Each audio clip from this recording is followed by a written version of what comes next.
Now, this was a topic that was suggested by John Zaremba, who is a member of the Patreon, and he just sent us a DM on the Slack and was like, I want to know the ins and outs of 2026. Hot or not? Cool, not cool. Smash or pass? Cool, not cool. So however you want to, to compare those two things, that's what we're going to do. Yep. We're like, let's settle on 10. We couldn't settle on 10, so this is 12 things that we're going to weigh in on. That we will smash or pass. Yes. Cool, not cool, hot or not, whatever.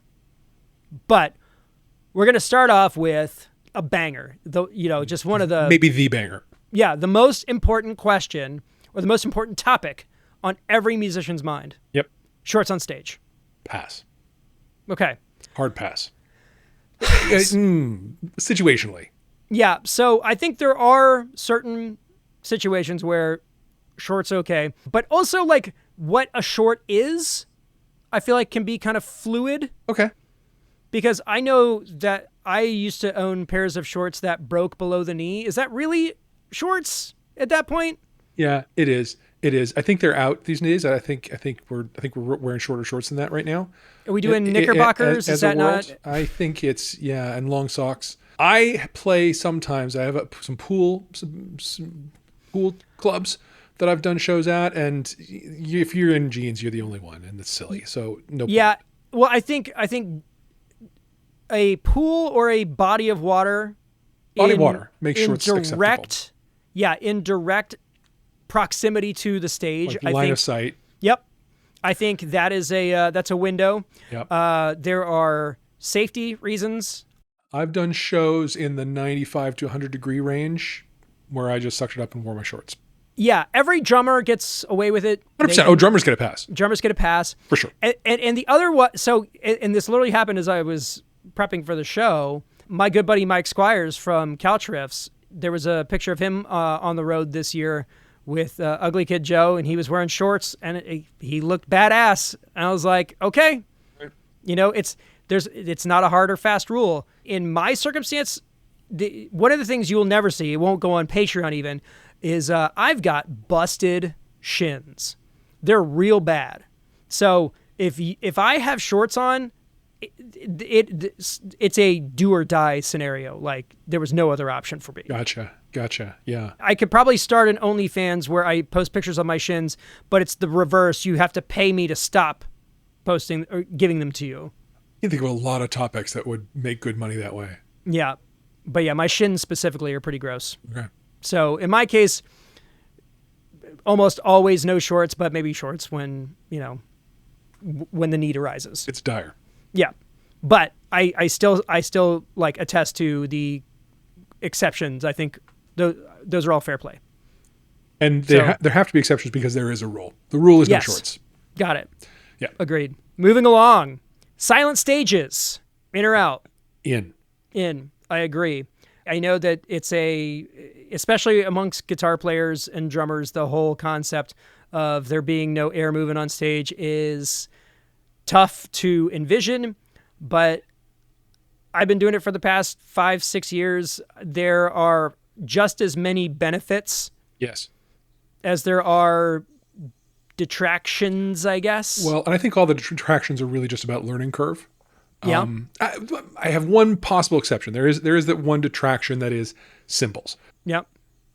Triggered cymbal effects sound pretty good, sound okay, believable to an audience, but for a drummer, that chunky rubber thing is just not as satisfying as a real cymbal. It feels bad to play. And I sympathize. I empathize. I get it, but it is not worth smashing the mix or bleeding into the vocal mics or any of that.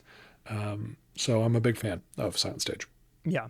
If you're on the fence about it, I would highly suggest just giving it a go. And it can feel sterile, but like, that's okay.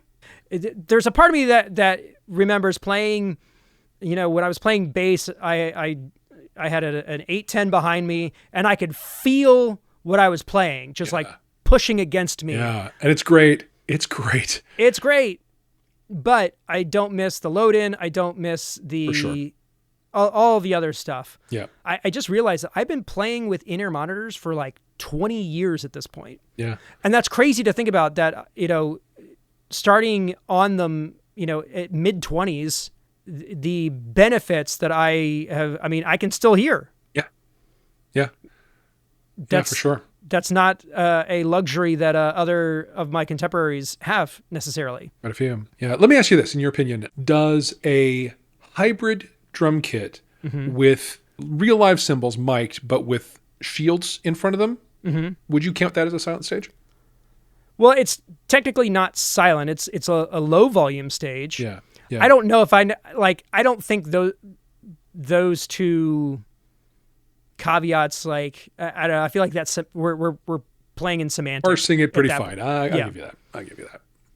But even no amps and live drums, that's how a lot of bands operate, and Yes. I get that. But in our world, I'd say we're probably 70-30 e-drums versus live drums. Yeah. And trust me, those gigs where you get to, play the full kit, sounds great, so much fun. The last thing we did, that the Stranger Things block party, Nathan actually brought out a second floor tom so he could really lay it out, because we were doing Separate Ways parentheses Worlds Apart, and that one's got some really, tom heavy stuff. Yes, and yes. It made a big difference. Yeah. But yeah, otherwise we're it's very quiet. It's just like, if we turned all the things off, that's what our gig would sound like. Yeah. People walking past my storage room where we practice when we're all fully, wired up. Like, it sounds very weird for them, I'm sure. Yeah. And, kind of unrelated note, backing tracks. I say they're in, baby. Yep. Yeah. I'm for them. They take a lot of work, but they give you a great big full sound, and yeah, good stuff. It's all about economics, really. It would be great to have a sax player come out for like 2-3 songs, but I can't justify that, financially. Right. Same goes with the, full orchestra behind us for, certain things. It's just not feasible. And it's such an interesting conversation, because what seems to have happened, and we were talking about this on the 40 Watt podcast, talking about how we've kind of become the de facto entertainment for most people just because we're the entertainment that people can afford. And a direct result of the standard of entertainment kind of being in our realm, I feel like a lot of the technology that was above us has kind of been pushed down into our market. And so it's this scenario where we're trying to approximate high-end production, as best we can. But that includes playback, and it includes automation. It includes DMX programming and video walls and all of that stuff now. Yeah. Before, that was something that you only saw at arena shows, and now we're loading into event spaces and bars with those rigs now. It's pretty crazy. Crazy. Moving along, next one, iPad on a mic stand for charts or lyrics. Caveated in. I'm saying caveated out. Yeah. So if you guys remember earlier this year, I did I didn't have an iPad in front of me for a gig, and I really enjoyed it. I have really tried to keep with that. And at this point, with the able set automation, it's kind of I'm cheating, of course, because now we have a browser window that scrolls the lyrics for you, so you don't have to have an iPad or anything. Now, the issue that I have with having a tablet on stage is that that's what I use to adjust my in-ear mix. So there's never going to be a scenario where there are no iPads on stage. I have been trying, when it makes sense or we've got the room, to put it on a separate stand behind me, so it's not there to stare at, basically. And I have enjoyed that kind of layout, that dynamic. Now, there are still gigs where I'm gonna have an iPad, and it's basically for ones where I need charts or I need to adjust my mix. So like live and karaoke, iPad, sorry, it's got to be there. Solo acoustic gig, yeah, same thing. But if I'm trying to just be a vocalist that plays guitar in one of my main bands, I like it not there. Let me experiment with that. I The caveat is you can't get sucked into it. You can't get fixated on it. It will take you out of the game. It will take you out of the room. And that sucks. And that is, I think, what people object to when they're objecting to iPads on stands. But having it there as a memory fallback, a memory aid, and not relying on it line by line is a skill you can learn. And I'm pretty good at it. Enough that in the experience of my audience, I believe it pretty much disappears. Yeah. And I'm not getting any younger, and my memory's not getting any better. So it's hard to see me. I don't know. And I say that without having tried it. But it is hard to see me getting by without it sometimes.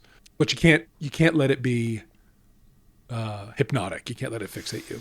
Yeah, and that's the thing that I deal with a bit, because we become so acclimated to it being there that it can sometimes betray you. True. At the last holiday gig that Amber did with that group, there were a couple of times where she was off away from, her setup, interacting with the audience, whatever, and she would look back at the iPad with the lyrics and they weren't on the right line, and she immediately lost it. You've got to have enough autonomy in those moments to ingest bad information and still output good information. Right. But it's tough. Garbage in, non-garbage out. Yes. Yeah. That's what I attempt to do on basically every day. For sure. Not always so good at it though. Yeah. Okay. Autotune on live vocals. If it's obvious, no. But there's lots of ways to use it and have it not be obvious. Right, unless it being obvious is the thing. If you're using it as an instrument, that's different. I say it's in. I have no problem. Listen, I have been a professional singing person for 20 plus years. Right. I have autotune on my vocals. Yeah, me too. I've done the whole, journey or whatever. I've recorded to tape where there's no room or margin for error, and you just have to do the takes over and over and over again. And then we got Autotune and Melodyne and Flex Pitch in Logic, and something that would normally take 7 to 10 hours now is done in maybe an hour and a half, because you can actually take the good take with the one non-perfect note, and you can just nudge it. Yep. And you're actually getting better results from it. Yes. So in a live sense, we've re-implemented it and it has worked fine. I have no qualms about it because I've sang without autotune forever. And if it's a tool that can be transparent but tighten up harmonies on choruses and stuff, why not? Sure. I actually think using it has improved my singing. When you're using pitch correction and you're not exactly on pitch, but what's coming out of the speaker at you is corrected, you actually feel it. There's like a pulsing you can feel. Yeah. And I used to feel that a lot, and I don't anymore. I think that feedback has helped me tighten up my pitch attack. And, it's just it's a good thing. Intonation is it's not something like we talk about a lot as vocalists, but it is a thing where you can be within. Technically, you're in the realm of the right note, but you could be a couple of cents higher, a couple of cents low, and something like maybe not a hard tune, but something with a pretty quick response time, can trigger you to. It's like, I do kind of need to. I'm a little flat. I'm a little sharp. Yeah, it's real time feedback, and it's great. Every artist that you see playing on stages now is using it. Even the ones that you think are not. Right. And if you think I'm lying, Coverbandconfidential@gmail.com. I could talk about this all day. All right, moving along. Cover bands that don't change the arrangements. In or out? Both. Yes, there's room for both of those. There is. There are some songs that my own personal feeling is that they are iconic enough you need to do justice to them the way they were recorded. And then I hear covers that really tweak them, and I love them. Yeah. So there's a real art to covering a song very precisely. Mm-hmm. Some people might not see that as an art, but it really is. That's good stuff. But then also taking it, bending it, making it your own, reinterpreting into your band's arrangement, also an art. And I think both are beautiful. I mix them up in my show. Some things I take big liberties with, and others I have a little reverence for, and I try to do it justice the way it was recorded. Yeah. So I think both. Yeah. I mean, we're in the tribute world. Our aim is to do it as close to the original as we possibly can. Yep. And there is an art to it. It's hard. Mm-hmm. It's hard in a different way than building your own arrangement can be. But like even in our situation, we do different versions of particular songs. Like we do the Goldfinger version of 99 Red Balloons. We do the Atari's version of Boys of Summer. And I mean, that's our just regular sensibilities kind of peeking through. Like, here's the stuff that we actually kind of, really dig. But, I have been in groups where we do totally different arrangements of things. In my punk band, we would do punk covers, and that is 100% a really, that's an exercise in utility and what is and isn't canon for a song. Yes. When you're playing it double time, it does kind of force you to figure out what needs to stay and what needs to go. What matters and what doesn't. Yeah. Yeah, we did a thrash version of Hungry Like the Wolf. Wow. That was really fun. That was probably like 2 band practices worth of like getting it exactly where we wanted it to be. I love that. I mean, I love a punk cover. We had talked about this in the Slack where it's like, if market demand notwithstanding, what kind of project would you build? And I was like, I'll go first. Punk covers of everything. Yeah. Basically just me first in the gimme gimmes. Yeah. But kind of more in the line of maybe the way that the Pork Tornadoes do it. But yeah. Fast, loud. Fast, loud. Big Good banger. Stuff. So yeah, again, yes, but no, but also yes, unless no. Right. Playing a track without telling the audience, go fuck yourself. That's how I feel about that. They don't care. They don't care. And when they notice they're interested, they want to talk about it later. And I love that, like the 57-year-old guitar player, on a Facebook group going, I demand a you. I was like, who is this for? Is this for you? Are you coming to my show? No? Then go fuck yourself. Right. Totally. Yeah, that one came up and I was like, gone. And Dan's like, no, leave it. Leave it. We got to say it. Yeah. So we did. Okay. Next one. This is tricky for me. Sunglasses on stage. Daytime, nighttime, inside, outside. I couldn't care less. Do what you do. It's been my entire personality for the past, at least 10 years. You are shades. Yes. Except we all are. Yeah. It's just an easy way to separate yourself from the audience in a way that makes you look different. And now with the Ray-Ban Meta option, they're not always going to be sunglasses. I got the ones with the transition. So other times I just look like a big dork with these huge frames on, shooting my content. But I think it's fun. I don't think it really matters. I think it's a cool way of, zhuzhing up your look. Do it. Yeah. And if anybody makes you feel bad about it, tell them shut up. Yeah. I've never done it, but I don't know. Maybe I will. There's an obnoxiousness to it that I really enjoy. Somebody has to walk through the crowd in a pair of sunglasses in like the middle of the night. You're like, what is this guy's problem? Yeah. But I'm also like, hell yeah. I want to be that guy. whatever that guy's problem is, I want it. Yes. Yeah. I like whatever's wrong with this guy. That's right. All right. This one's interesting. Using the same set list every single show. I have thoughts that defend that stance. So do I. I also have the stories about the problems it causes.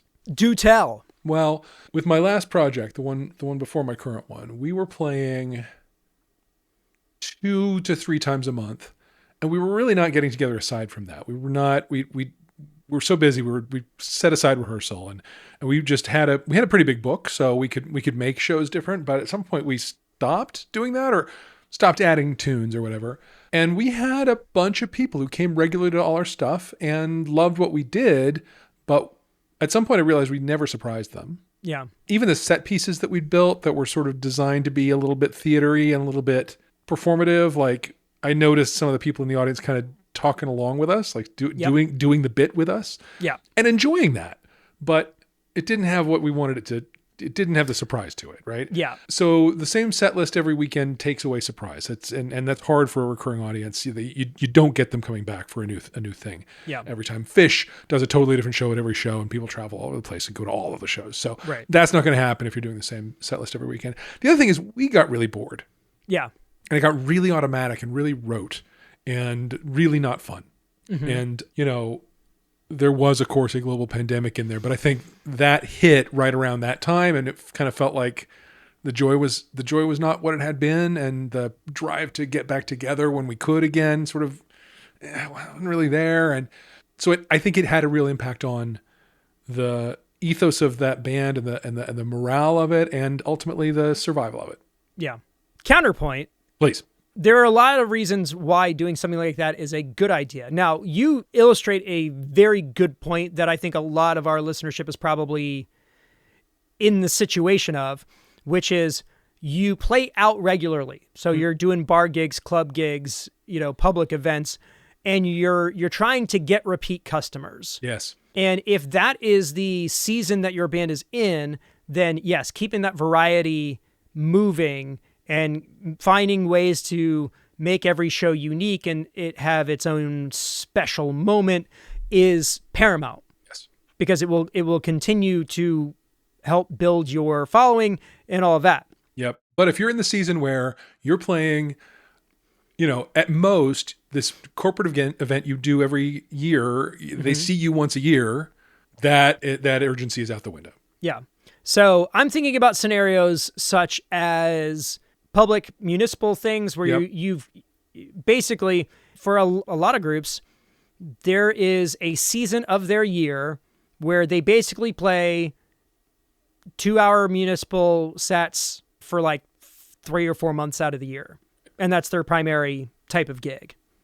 And in a scenario like that, where you have a very wide group of people there who aren't necessarily there to see you, and you're competing with sometimes national acts, I think that having a power hour set, a 90-minute set, a 2-hour set that has interstitials between songs and specific cues and medleys and tuning breaks where every single second of that show is planned out is also really important. And honestly, a large swath of bands never even get to that point. You kind of live in the first scenario where you have to continue to do that. This is what happens though when you get to a certain level and it's like, okay, well, if we want to jump up to that next tier price-wise, we have to bring a show that warrants that value.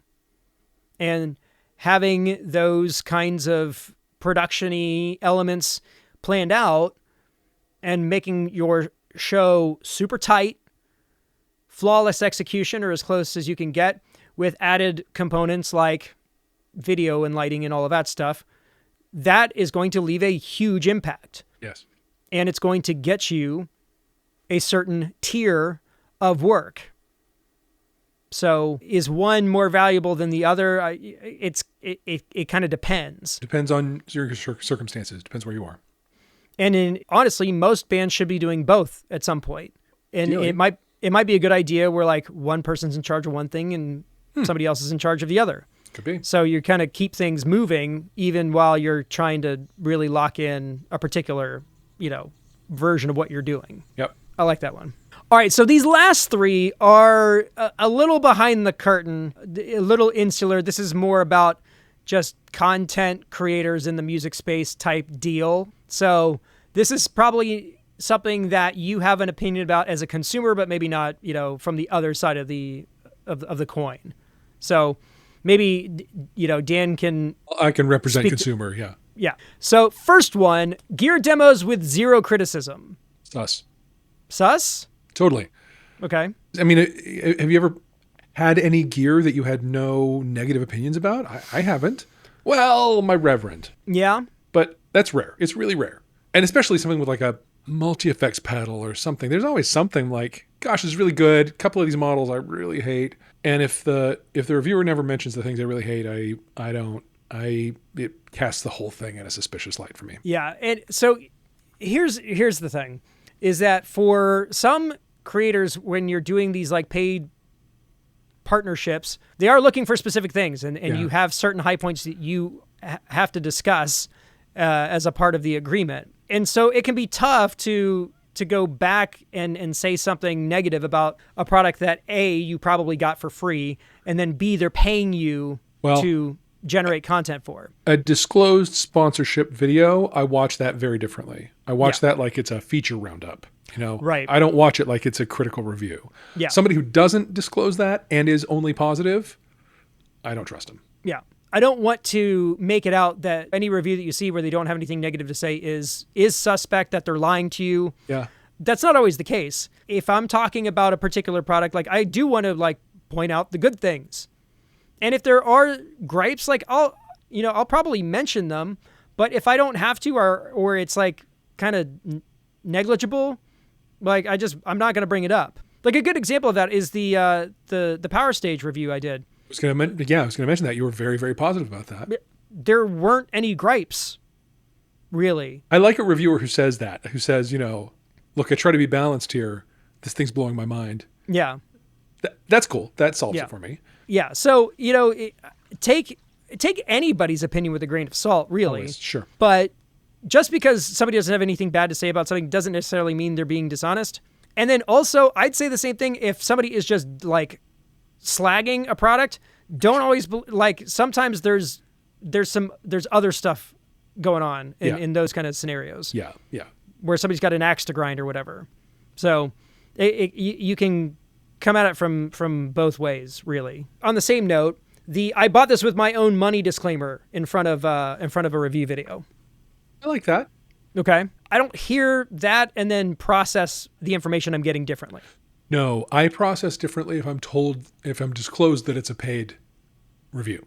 Yeah. That's when I'm listening differently. I don't think whether you got it for free or are expected to return it or bought it yourself, that doesn't change anything for me. And it does kind of vary for those of you who don't know how this works.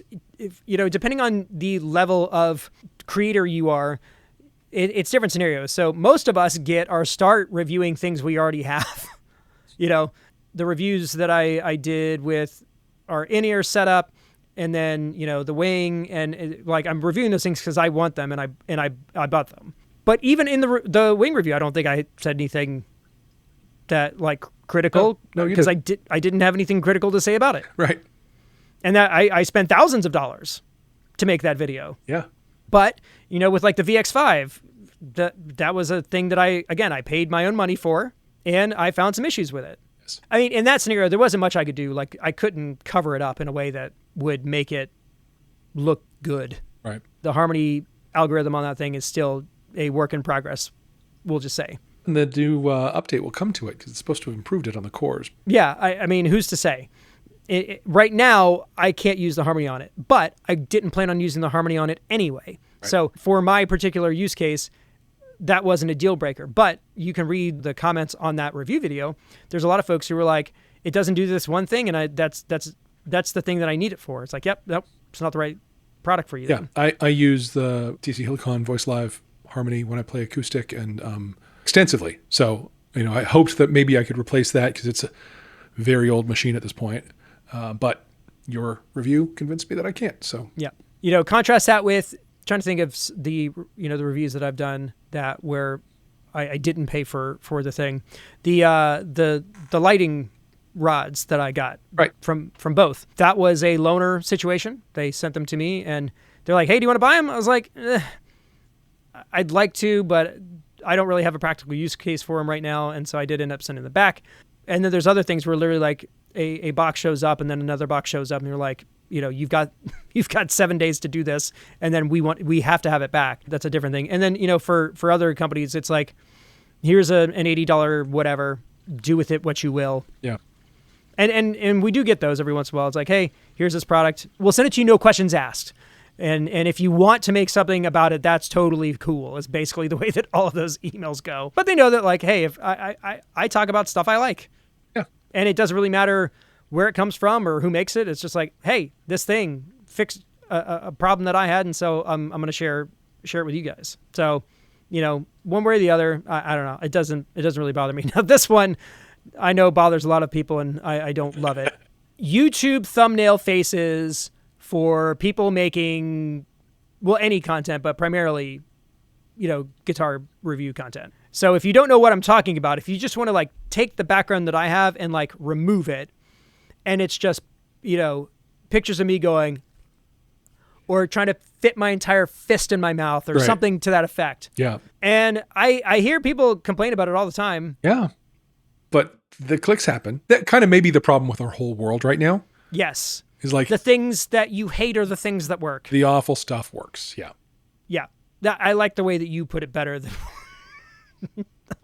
Yeah, that's a way better way of putting that. So listen, when you guys stop clicking on them, then people will stop making them. Right. So do with that what you will. Can you think of anything else? Any other topics that we didn't hit that are hot button situations? I think we covered them. All of the holy wars that happened over at that great big Facebook group. I think we've talked about each one of them. Maybe if we're lucky, one of these clips will get cross-posted to that, and they can just melt down. Yeah. Yeah. That's what it's all about, folks. All of it. Trolling that group is it can be fun. Yeah, yeah. But if there are any topics that you think that we missed, let us know about it. Coverbandconfidential at gmail.com or coverbandconfidential@gmail.com. Either way. You get it. You get what I'm saying. Yeah. That's it. Here we go. We've solved all the problems. Only to create new ones. There was literally only one of those where we all had a definitive yes or no. Everything else is kind of like, maybe. Oh. Except for, what was it, number 7? Yeah, number 7. We were all in agreement there. Yeah.